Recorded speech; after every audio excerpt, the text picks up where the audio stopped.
বাইরে মুষলধারে বৃষ্টি পড়ছে আর সকাল থেকে মন চাইছে জলখাবারে নতুন কিছু একটা খাবার। আজ খুব বড়দিদার কথা মনে পড়ছে, তার সঙ্গে এটাও বুঝছি বাঙালির জলখাবারের গল্পটা আসলে কতটা পুরনো। বড়দিদা তার যৌবনকালে জলখাবারে খেতেন ভাত, জীবনের শেষের দিকে তার সঙ্গী ছিল মুড়ি আর খই।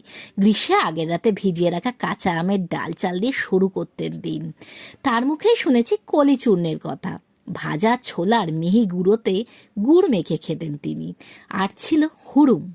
তার বর্ণনায় ধান ভিজিয়ে সেদ্ধ করে শুকিয়ে ভেজে তৈরি এক হলদে খাবার, পেঁয়াজ, কাঁচা লঙ্কা, সর্ষের তেল আর নুন দিয়ে মাখা।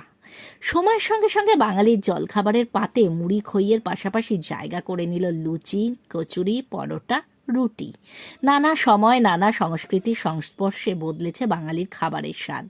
পর্তুগিজদের হাত ধরে আলু, টমেটো, লঙ্কার মতো বেশ কিছু নতুন উপকরণ বাংলার খাদ্য জগতে প্রবেশ করে। আর সেই যাত্রার আরেকটি অধ্যায় উত্তর ভারতের চিলা।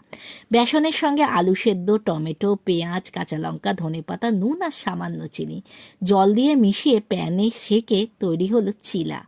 বড়দিদার খইমুড়ি থেকে আজকের চিলা। খাবার বদলেছে, জলখাবারের পাতে এসেছে নতুন নতুন স্বাদ, কিন্তু বাঙালির নতুন কিছু খেয়ে দেখার আগ্রহটা আজও কিন্তু একই রয়ে গেছে।